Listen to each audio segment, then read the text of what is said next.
আজকে আমাদের টপিকস হলো প্রধানমন্ত্রী নরেন্দ্র মোদীর ইউএই সফর, জ্বালানি চুক্তি, স্বস্তিতে নয়াদিল্লি। রিসেন্টলি 15 মে থেকে 21শে মে পর্যন্ত ভারতবর্ষের প্রধানমন্ত্রী নরেন্দ্র মোদী 5টা দেশ সফরে যাচ্ছেন। তার ভিতরে ইউএই বা আরব আমিরাতের মাত্র 2.5 ঘন্টা সেই দেশের প্রেসিডেন্টের সঙ্গে একটা বৈঠক করেছেন। তারপরেই তিনি ইউরোপে চলে গেছেন। ইউরোপের 4টি দেশ ভিজিট করে বা তাদের সঙ্গে বৈঠক করে 21 তারিখে আবার মে মাসের 21 তারিখে মোদি স্বদেশ মানে ভারতবর্ষে ফিরে আসছে। এই 4টি দেশ হলো কি কি? ইউরোপের নেদারল্যান্ডস, সুইডেন, নরওয়ে আর ইটালি। তো প্রধানমন্ত্রী নরেন্দ্র মোদী এই দেশ সফরের মাঝে যে ইউএইতে আধা ঘন্টা বৈঠক করলেন ইউএইয়ের প্রেসিডেন্ট শেখ মোহাম্মদ বিন জায়েদ আল নাইয়ের সঙ্গে, এই যে বৈঠকটা, এই 2.5 ঘন্টার বৈঠকটার ঐতিহাসিক গুরুত্ব কতখানি সেটা একটু জানবো।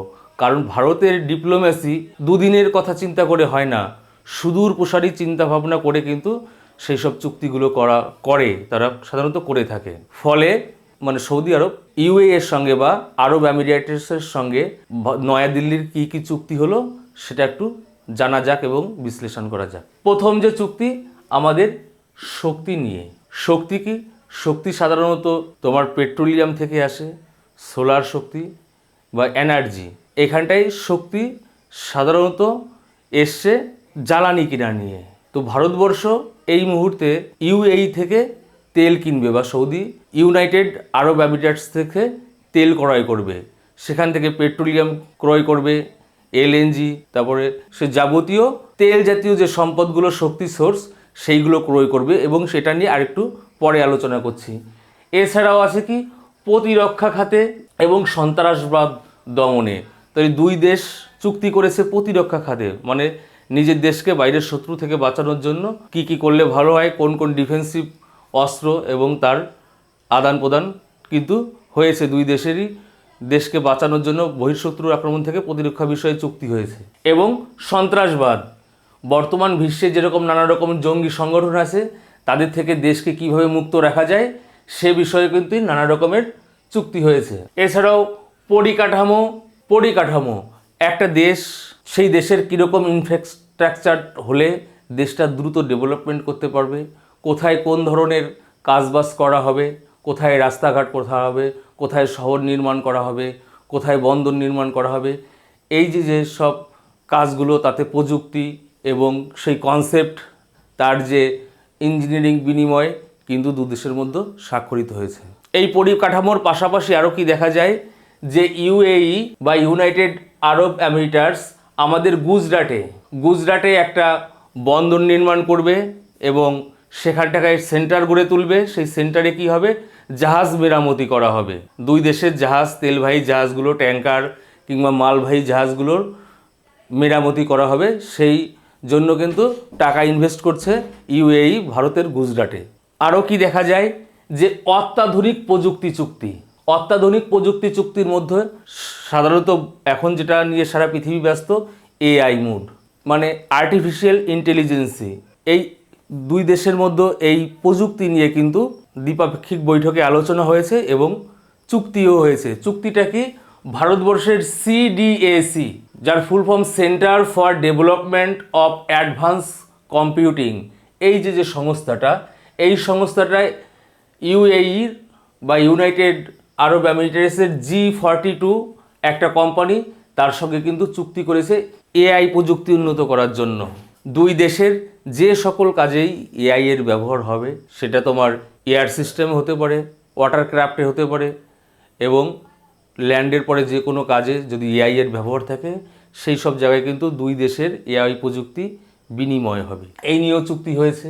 এছাড়াও কি ব্যাংকিং ব্যবস্থা, ইউএইর যে একটা ব্যাংক আছে নিউ ডেভেলপমেন্ট ব্যাংক, সে ভারতবর্ষের আরবিএল ব্যাংকে $3 বিলিয়ন লগ্নি করেছে এই আমাদের আরবিএল ব্যাংকে। তো অনেক টাকা তারা আমাদের ব্যাংকে লগ্নি করেছে এবং যার ফলে আমাদের দেশ কিন্তু আরও ডেভেলপড হবে। এছাড়া তার পাশাপাশি কি আছে? গোয়েন্দা তথ্য আদান প্রদান। তো ভারতবর্ষের সঙ্গে কি ইউএইর গোয়েন্দা তথ্য ইন্টেলিজেন্সি কিন্তু আদান প্রদান হবে, যার বিনিময়ে দেশ আরও বহিঃশত্রু এবং ঘরোয়া শত্রু থেকে কিন্তু আরেকটু মুক্ত হওয়ার সম্ভাবনা। তো আর কি চুক্তি হয়েছে? আরও একটা অলিখিত চুক্তি এসে ভারত, মধ্যপ্রাচ্য ও ইউরোপ করিডোর। তো ভারতবর্ষ থেকে মধ্যপ্রাচ্য মানে মিডিল ইস্ট, সেখানটায় ইউএই আছে, তার উপর দিয়ে তো সোজা নর্থ ওয়েস্টে গেলে ইউরোপ মহাদেশ বাদে, সেখানে যাওয়ার জন্য যে বাণিজ্য করার একটা করিডোর নিয়ে কিন্তু দু দেশের আলোচনা হয়েছে, যেটা আমাদের ভারতবর্ষের যে পলিসি আছে সেই পলিসির কিন্তু আরেকটা ধাপ নিয়ে আলোচনা হলো, সেটা কিন্তু অলিখিত। এই ভারত মধ্যপ্রাচ্য ইউরোপ করিডোর আলোচনা হয়েছে কিন্তু সেটা অলিখিতভাবে। আরও কি দেখা যাচ্ছে, ইউএই সম্প্রতি আমাদের ভারতবর্ষে 500 কোটি মার্কিন ডলার কিন্তু বিনিয়োগ করবে। 500 কোটি মার্কিন ডলার যদি বিনিয়োগ করে কোনো শিল্প, কোনো সংস্থায়, তাদের কোনো সংস্থায়, সেখানে ভারতবর্ষের অনেক লোক কাজবাজ পাবে এবং দেশের ডেভেলপড হবে, অর্থনীতি চাঙ্গা হবে। তো দু দেশের মধ্যে যেসব চুক্তিগুলো হয়েছে সেইগুলো ভালোর জন্যই হয়েছে, দু দেশের পক্ষেই মঙ্গলময়, এবং এখানে দেখা যাচ্ছে ভারতের স্বার্থে বেশি ব্যবহার হবে এইসব চুক্তিগুলো। আর সব থেকে বড় যে চুক্তিটা, সেই চুক্তিটা হলো জ্বালানি নিরাপত্তার চুক্তি।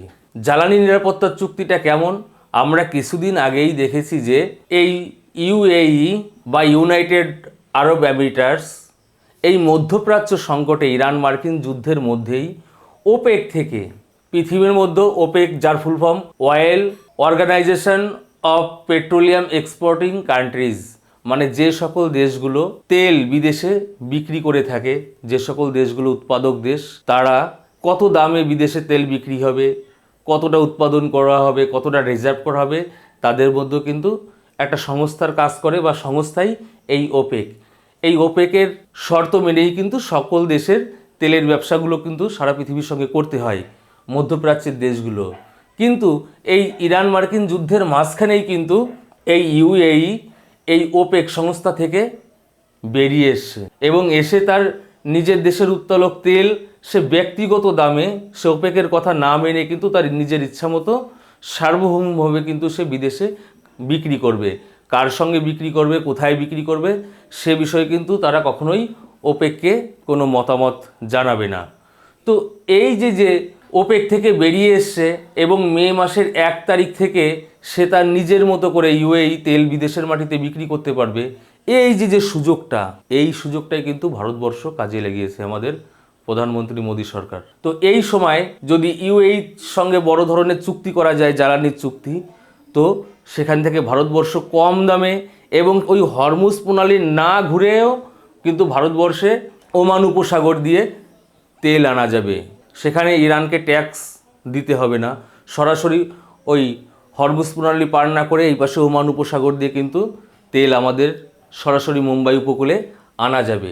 এই যে চুক্তিটা, জ্বালানির নিরাপত্তা চুক্তিটা, এই জ্বালানি নিরাপত্তা চুক্তিটাই কিন্তু সৌদি মানে ইউএই এর সঙ্গে আমাদের সব থেকে গুরুত্বপূর্ণ।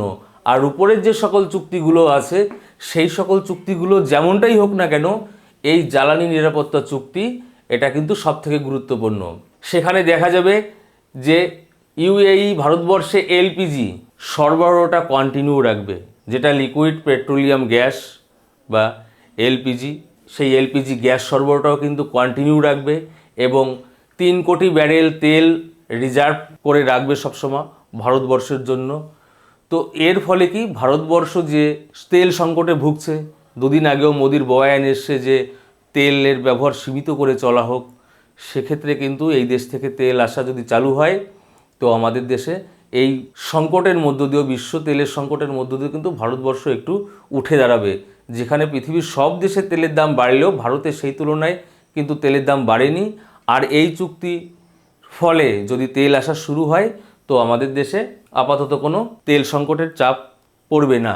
তো এই ভারতবর্ষের সঙ্গে ইউএইর বা ওদের ইউএইর মধ্যে যে সকল কোম্পানিগুলো এই তেল চুক্তিটা করেছে, সেই চুক্তিতে দেখা যাবে যে আবুধাবির ন্যাশনাল অয়েল কোম্পানি আর তার সঙ্গে Indian strategic petroleum reserves limited, এই দুটো কোম্পানি, একটা আবুধাবির কোম্পানি, একটা ইন্ডিয়ান কোম্পানি, কিন্তু এই ইউএই থেকে তেল আনা নেওয়া ভারতবর্ষে এইগুলো তারা দেখবে। এর মধ্যে কি পেট্রোল আসাটা কন্টিনিউ থাকবে, এলএনজি আসাটা কন্টিনিউ থাকবে, এলপিজি গ্যাস আসাটা কন্টিনিউ থাকবে।